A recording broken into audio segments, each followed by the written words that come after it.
Welcome to the deep dive. Today, our mission is a little different. We're not trying to, synthesize a dozen competing news reports. Right.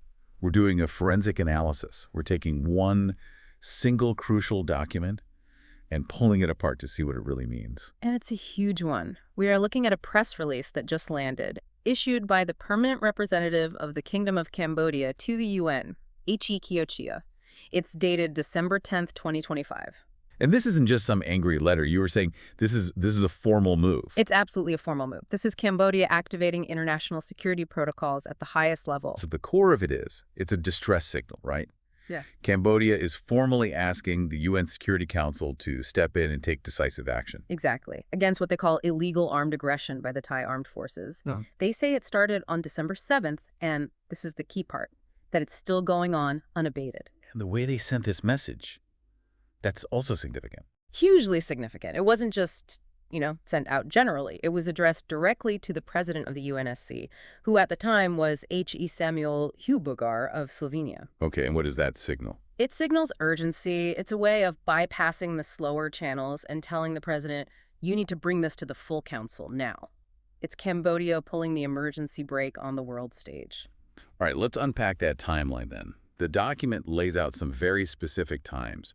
It reads almost like a military log. What's the first thing they claim happened on December 7th? So the first claim is heavy weapons fire. In the middle of the afternoon, between 14.15 and 14.32, they alleged Thai forces just opened fire on Cambodian positions. So a short, intense burst. Right. It suggests this isn't some minor flare-up. This is a serious, deliberate opening shot.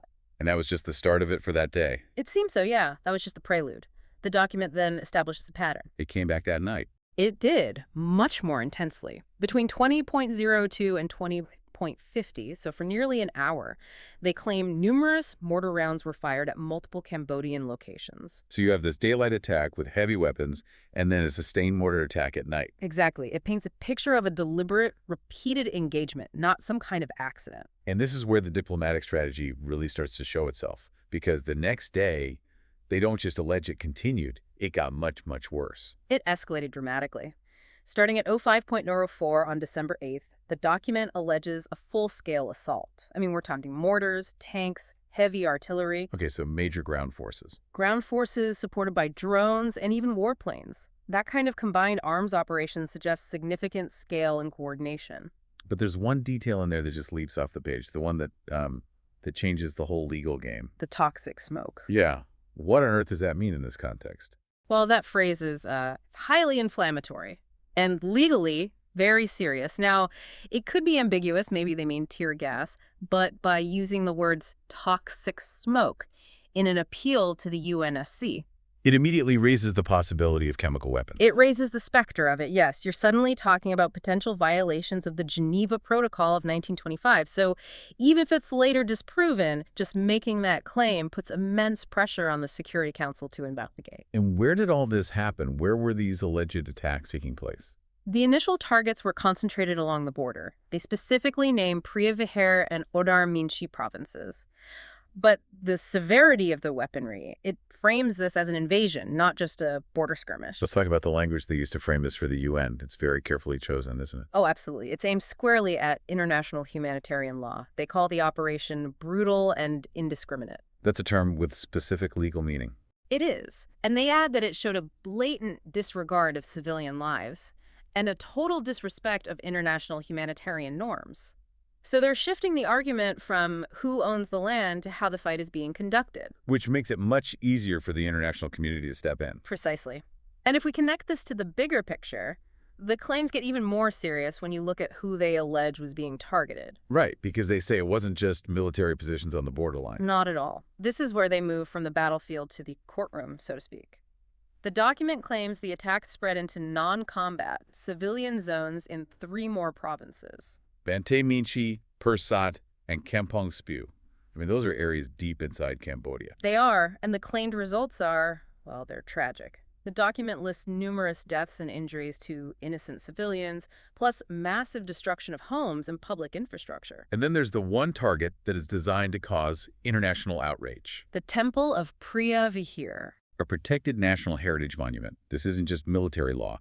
Now you're bringing in cultural preservation conventions. And the history there is so important. For anyone who doesn't know, this temple has been at the heart of a decades-long legal battle between Thailand and Cambodia. A battle that was settled by the International Court of Justice, the ICJ. In 1962, yes. The ICJ ruled the temple belonged to Cambodia, so targeting it isn't just cultural vandalism. It's a physical attack on the very landmark that defines that ICJ ruling. It's like a symbolic rejection of international law itself. Exactly. So Cambodia argues this alleged indiscriminate targeting of civilians and heritage is a serious breach of international humanitarian law. They're saying the distinction between military and civilian targets was completely ignored. Okay, let's talk about their diplomatic posture in this. They claim they exercised maximum restraint, For 24 hours, yes. which seems short. For maximum restraint, when you're appealing to the UN, is that a tactic? It is absolutely a tactic. 24 hours is deliberately short. It's legal framing, designed to set up what comes next. Which is? They state very clearly that Cambodia reserves its right to self-defense under Article 51 of the Charter of the United Nations. And what does invoking Article 51 actually mean for the Security Council?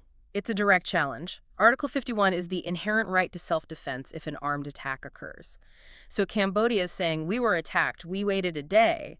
If you, the UNSC, don't act now, our right to hit back is legally justified under the UN's own rules. It's a warning that UN inaction will be met with escalation. A legitimate legal escalation from their side. It really puts the pressure on. And this whole thing isn't just about what happened on December 7th. It's rooted in these much older legal disputes. Decades, even a century old, yes. What are the specific agreements they're claiming Thailand has violated? Well, they start with two very recent ones. First, a flagrant and continuous violation of the ceasefire agreement from July 28, 2025. Right. And second, a fundamental breach of the Kuala Lumpur Peace Accord, which was only signed on October 26, 2025. So two major peace deals allegedly broken within 5 months. I mean, that would be incredibly damaging to Thailand's position. It suggests a complete lack of good faith. But the root of it all, as you said, is older. It comes down to the maps. The maps, right. Cambodia alleges Thailand just suspended the peace process and launched this operation based on its own unilaterally drawn maps. And they stress these maps contradict the mutually agreed upon ones. The ones at a scale of 1,200,000. Can you just help us understand why a map scale matters so much here? Sure. A scale of 1,200,000 means 1 centimeter on the map is 2 kilometers on the ground. With maps this old, a tiny difference in where a line is drawn, a slip of the pen, could translate to tens of square kilometers of contested land. So that ambiguity is where these flashpoints come from. It's precisely the reason. And what gives these agreed-upon maps their authority is that they're based on a century of legal work. Okay, break that down for us. What's the legal basis? It's 4 layers of authority. First, the original treaties from 1904 and 1907 between France and Siam, that's old Thailand. Right, the colonial era border. Then you have the binding ruling from the ICJ in the 60s. And then, more recently, a Memorandum of Understanding on Demarcation signed in the year 2000, the MOU 2000. It's just incredible to think a border drawn by French colonial administrators is still at the heart of a conflict like this today. And Cambodia makes one final airtight legal point. They highlight that the MOU 2000 was officially registered at the UN in May 2011. So they're telling the Security Council, this border isn't just our opinion, it's already in your system, it's recognized. Exactly. You've already accepted this boundary, and now it's being attacked. So despite all of this, they still say they're committed to diplomacy? Is that just a formality at this point? It's both sincere and a formality, you have to say it. They cite the UN Charter articles on peaceful settlement of disputes. They have to play the role of the victim upholding international law, while the other side is allegedly breaking it. It sets up the framework for intervention. And all of this culminates in their specific demands to the Security Council. Yes, the letter wraps everything up into 5 precise demands. This is their roadmap. And they appeal under Article 99 of the UN Charter. Which is another power move, right? Article 99 lets the UN Secretary General flag any issue that threatens international peace. Yes. They're saying this isn't just a local spat, it's a threat to global security. Okay, so let's walk through those 5 demands. What's the first one? The first one is blunt. They want the UNSC to unequivocally condemn Thailand's aggression. They want blame assigned, clearly. Okay, number 2 is about stopping the fighting. Right. Demand an immediate cessation of all attacks. They single out artillery and fighter jets. They want the violence to stop now. And the third one gets back to the root of the problem, the maps. Exactly. Demand Thailand halt all attempts to invade or encroach upon territory using those unilateral maps. Respect the internationally agreed upon borders. The fourth demand seems focused on the humanitarian side. It's critical. Demand that Thailand cease all violations of international humanitarian law. This is the one tied directly to the claims about civilian casualties and the attack on the Priya Vihir temple. And the final one, number 5, is a call for someone to come and check the facts. Yes. Dispatch an independent United Nations fact-finding mission. This shows Cambodia is confident in their claims. They're essentially saying, don't just take our word for it, come and see for yourselves. And the way the letter ends, it just reinforces that pressure. It really does. They stress the seriousness of the situation, and then there's a final warning shot. They say while they're committed to diplomacy, they can't be expected to endure these unrelenting and unlawful aggression indefinitely. Which links right back to that Article 51 invocation. The clock is ticking. The clock is absolutely ticking on their restraint. So let's just recap the key takeaways for you. This deep dive into a single document has shown us a really comprehensive diplomatic strategy. We have alleged armed aggression over 3 days, framed not just as a border conflict, but as a severe breach of peace accords and humanitarian law, all stemming from a map dispute that is over a century old. And what's really striking here is the enduring power of these old documents. The 1904 and 1907 treaties, the 1962 ICJ ruling. Cambodia is basically weaponizing history and international law to demand the world's help. So here's a final provocative thought for you to consider. Given Cambodia's very specific references to Article 51, their right to self-defense, and that explicit claim that they cannot endure this indefinitely, what kind of pressure does this put on the Security Council to act, maybe to send that fact-finding mission, before that stated 24-hour restraint gives way to outright, legally justified retaliation? That's the choice they now face.